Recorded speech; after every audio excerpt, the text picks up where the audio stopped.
I live just outside Tucson, Arizona, where rain is practically a holiday. When the clouds finally roll in, the whole city changes. The smell of wet dust fills the air. Kids run out barefoot to splash in the streets. And everyone stops what they're doing just to stand and watch. The last big storm hit a few months ago. My friends and I were playing something online. Maybe Valorant or Phasmophobia, I don't remember. I just remember how loud the thunder was. Everyone's microphones crackled at once with the same deep, rolling boom that made my heart jump. At first, I thought someone outside had fired a gun. Then came a flash of lightning through my window, painting my whole room white for a second. I got up, pulled the curtains aside, and climbed onto my bed to look out. Across the street, under the flickering streetlight, a man was standing perfectly still. He wore a dark blue hoodie and jeans. He wasn't huge, but tall, taller than average. His face was shadowed, his head slightly tilted down, and he didn't move, not even when the thunder cracked again. I stared for maybe 30 seconds, waiting for him to do something. Finally, he started walking, slowly, down the street, away from my house. I let out a breath I hadn't realized I was holding, laughed at myself for being paranoid, and got back on the call with my friends. About 15 minutes later, the storm was raging full force. Sheets of rain hit the roof so hard it sounded like static. I told my friends I'd be right back. I wanted to see it up close. I stepped out under the porch, the cool wind cutting through the warm desert air. The lightning was flashing every few seconds, and the thunder followed almost instantly. I stood there for a while, just watching. Then, out of habit, I looked down the road to my left. The man was back. He stood at the corner where the light didn't quite reach, facing my house, or at least it looked like he was. My stomach dropped. For a second, I told myself it wasn't the same guy. Lots of people like to stand outside when it rains in Tucson. It's rare, it's beautiful, but the longer I stared, the more wrong it felt. I went back inside, trying to shake it off. My younger brother and sister were in the living room, dancing to some loud YouTube song. Everything felt normal again. I grabbed my phone, ready to rejoin my friends, when a new message popped up. Unknown number. 2 texts. Have you forgotten? I know you didn't. A chill ran down my neck. I immediately thought of the man outside, but that didn't make sense. How would he have my number?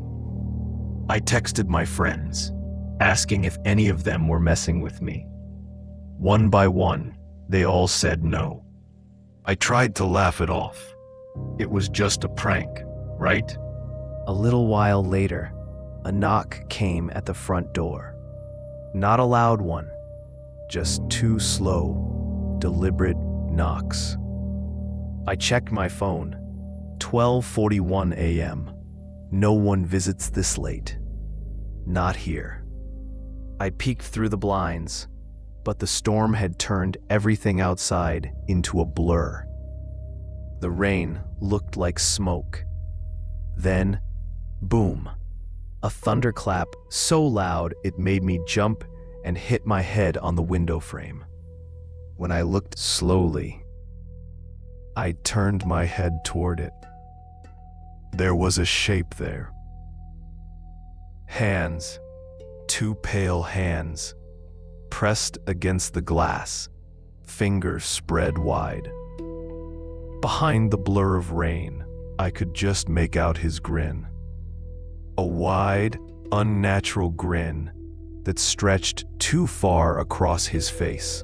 When I finally worked up the nerve to look outside, there was something taped to my window. A small piece of soaked paper. On it, written in faded black ink, were 3 words. "Have you forgotten?" That was 4 months ago.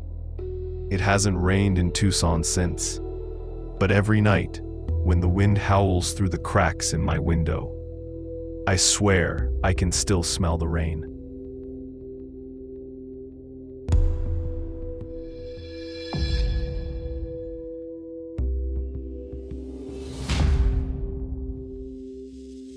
I never thought something truly terrifying would ever happen to me. I'm not the kind of person that things happen to. I live a quiet life in Colorado Springs with my mom and my grandparents. I work, I come home, I browse Reddit or watch YouTube, especially those creepy true horror stories late at night.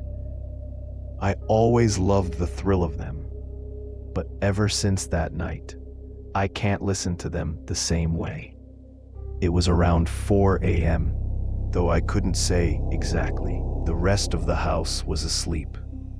For the past couple of months, Colorado had been getting hit by storms almost every week. Huge, heavy ones that rattled the windows and set off car alarms. That night's storm was the worst yet. Thunder cracked so loud it made the walls shake.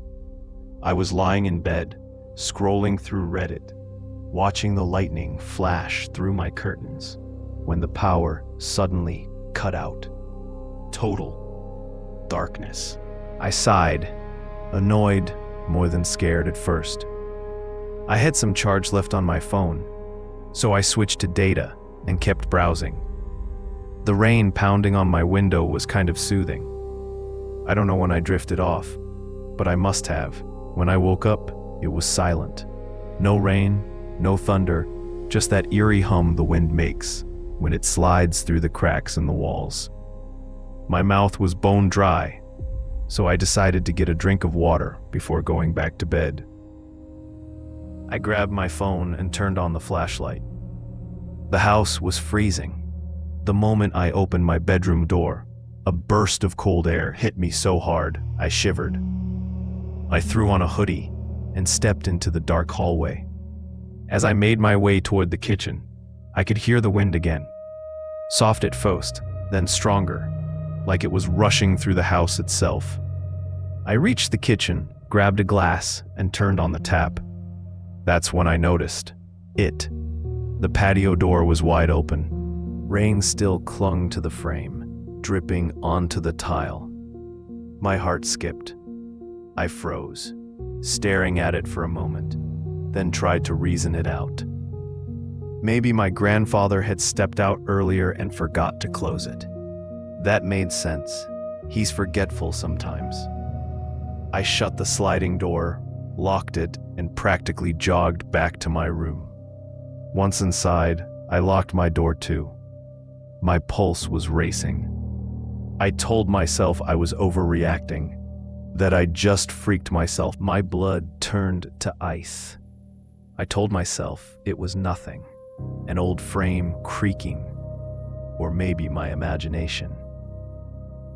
But then it came again, this time with the faintest sound of the bed springs shifting. I wanted to scream, but I couldn't move. My whole body locked up. Finally, I leaned over the edge of my bed, my flashlight trembling in my hand, and pointed it underneath. And that's when I saw her. A woman, lying flat on her stomach, her face twisted into the widest, most unnatural grin I'd ever seen. Her skin looked like parchment, thin and pale. Her hair was stringy and wet, and her eyes were wide open, bloodshot and shaking. She looked straight at me and whispered, "You shouldn't have closed the door." Then she laughed. Not like I screamed for my grandfather, and he came running within seconds. holding something I'd never seen him with before. A revolver. He didn't even ask questions. He just pushed past me, aiming toward my room. We got there just in time to see the woman climbing out of my window into the night. A white blur against the rain. He fired one shot, not at her, but into the air. A warning. She vanished into the darkness. We never called the police. What would we say? There was no sign of a break-in, no footprints, no proof she'd ever been there at all. The next morning, I checked my window. There was one thing left behind, a muddy handprint on the inside of the glass. We've since replaced every door and window lock in the house. But sometimes when the wind picks up late at night, it sounds like laughter. And I can't help but check under my bed, just to make sure she didn't find her way back in.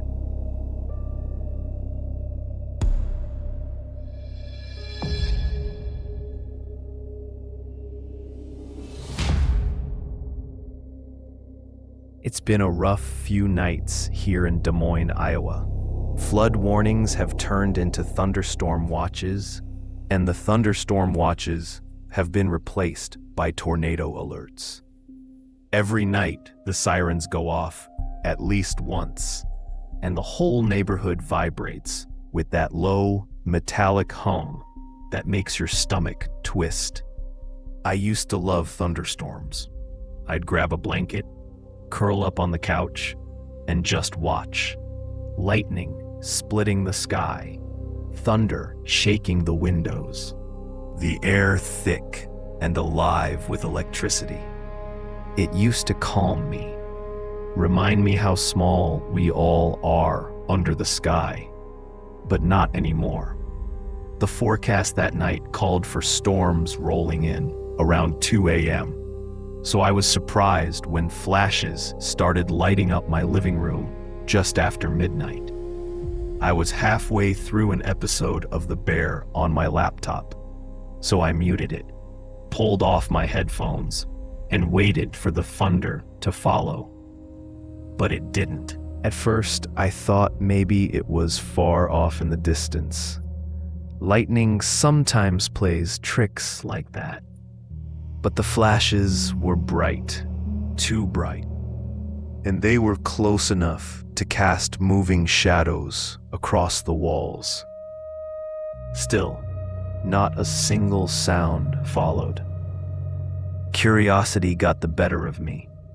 I decided to check from the kitchen window, the one that overlooks the backyard and the cornfield beyond. The kitchen lights were off, and I didn't dare turn them on. I didn't want to ruin my night vision. I walked through the house in near darkness, navigating by memory, hands grazing the wall for guidance. Every flash outside briefly illuminated the hall, white light bleeding through the blinds like a strobe. When I reached the kitchen, I pressed my face near the glass. Outside, everything was pitch black. The sky should have been heavy with storm clouds, but instead, it was clear. I could see faint stars shimmering above the treetops. That's when there couldn't be lightning. There weren't even clouds. Another flash lit up the yard, and this time, it came from the ground, like a camera flash, not lightning. I froze. Maybe someone was outside taking pictures. A neighbor? But who would be out there at midnight in the middle of nowhere? The next flash came from right in front of me. For a split second, I saw a face reflected in the glass that wasn't mine. Pale skin, wide eyes, and a thin mouth curled into a faint smile. Then darkness again. My heart dropped into my stomach.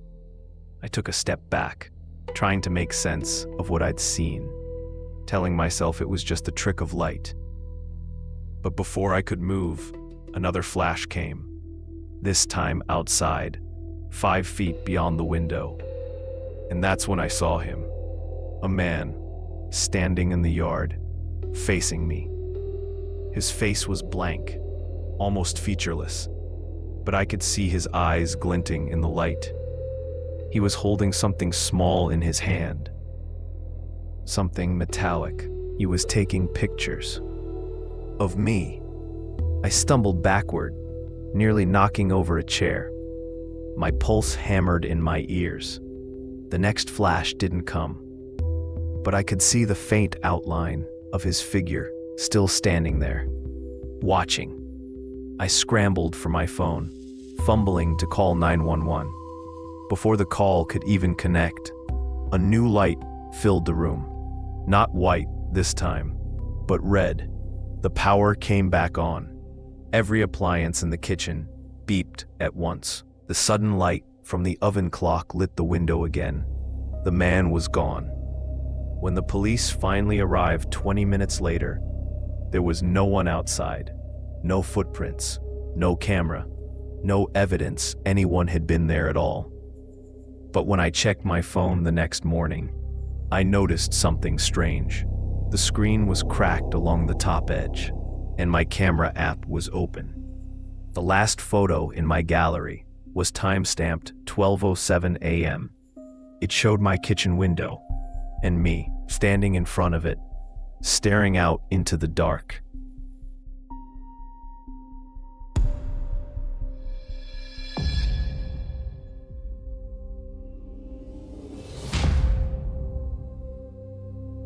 The house I grew up in was an old craftsman-style place in Seattle. Big, creaky, and half surrounded by pine trees that always seemed to whisper when it rained.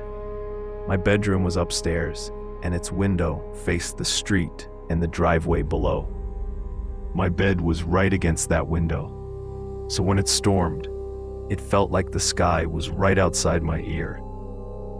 I was around 16 when this happened. Both my parents were in Portland for a weekend getaway, leaving me home alone. I didn't mind. I loved the independence, and, of course, I stayed up way too late. That night, a storm had been rumbling through the city for hours. The rain was steady, and the thunder rolled every few minutes, like a warning you could feel in your chest. It was close to 4 a.m., and I was lying in bed, scrolling through Instagram, earbuds in, when I heard it. Tap, right beside my head. At first, I thought it was rain hitting the glass, but it didn't sound right. It was slower, heavier, like fingers, not raindrops. My stomach tightened, but then I remembered. I was on the second floor. No one could reach that window. I told myself it was nothing. Just wind, branches, or maybe the gutter shaking loose again. I forced myself to ignore it and went back to my phone. About 30 minutes later, I was still awake when I heard another sound, the low mechanical hum of the garage door opening. I froze. It was a very distinct sound, and I knew it well. Metal grind halfway down. Lightning flashed outside, so bright it lit the entire house for a split second. That's when I saw it. Someone was crouched near the kitchen counter. All black clothes, motionless. For a second, I thought it was my reflection in the sliding glass door. But then thunder rolled, and I saw him shift his weight, just slightly. My heart started pounding, so loud, it drowned out everything else. I didn't run. I didn't scream. I just pretended I'd forgotten something. I patted my pockets, turned around, and casually walked back upstairs, my legs barely working beneath me.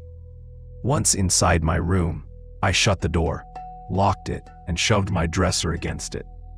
My hands were shaking so hard, I nearly dropped my phone as I called my dad. He answered on the last ring, his voice groggy. "Dad," I whispered, "is anyone supposed to be at the house? There's someone downstairs." Instantly, his tone changed. No. Stay in your room. I'm calling the police right now. Those next 7 minutes felt like hours. I sat there in the dark, gripping my phone, every muscle tense.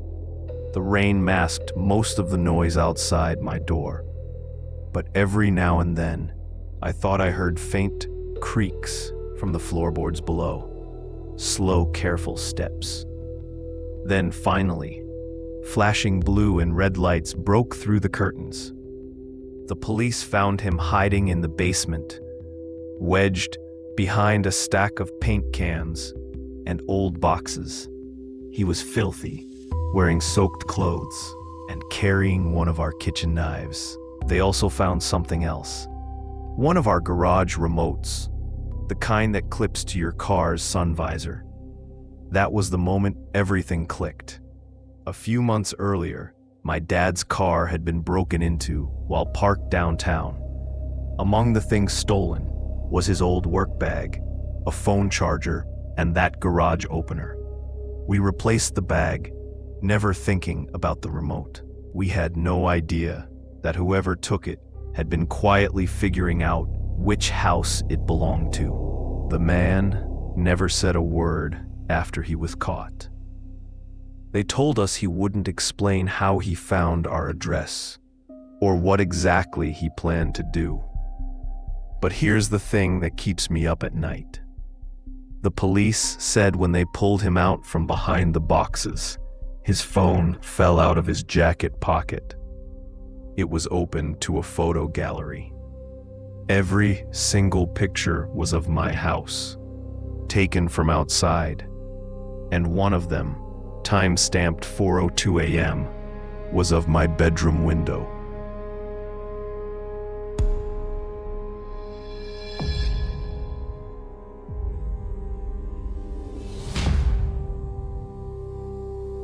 It was a pretty typical night in the middle of March, somewhere along Route 22 in Pennsylvania.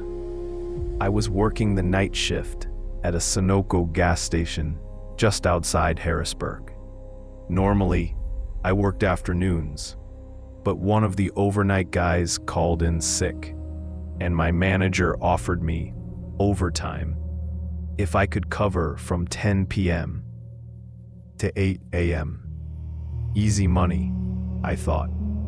When I got there, it was already pouring, thick sheets of rain slamming against the pumps, the kind that makes the streetlights look like they're underwater. The forecast had been warning about severe storms and possible flooding, and it must have scared everyone off because the place was dead quiet. After an hour or so, I threw on my rain jacket and stepped outside to secure a few things before the storm worsened. A-frame signs, trash lids, air hose covers, stuff that could blow away. As I was running between the pumps, I noticed someone across the highway, standing on the shoulder near a ditch. He was facing the road, pacing back and forth in the rain. Didn't have an umbrella. Didn't even seem to care he was getting soaked. It was odd, but I figured maybe he was just waiting for a tow truck or a ride that hadn't shown up. I finished up and went back inside, trying not to think about it.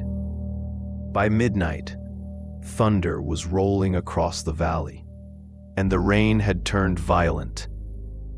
The wind was so strong it rattled the big glass doors at the front of the store. At one point, they swung open hard enough to slam into the wall. I ran up and pushed them shut, locking the top bolt so they wouldn't blow open again. Then I went into the storage room. No windows, no wind noise, and just waited for the storm to pass.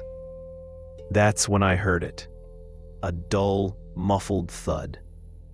At first, I thought it was thunder, but then it came again, rhythmic, heavy. It took me a second to realize It was someone pounding on the front doors. I came out of the back room and saw a figure pressed against the glass, lit only by the flashing security lights outside. He was slamming his palms on the door, shouting something I couldn't make out. Without thinking, I rushed over and unlocked it. He stumbled inside, dripping water everywhere. His jacket was torn, his jeans caked with mud.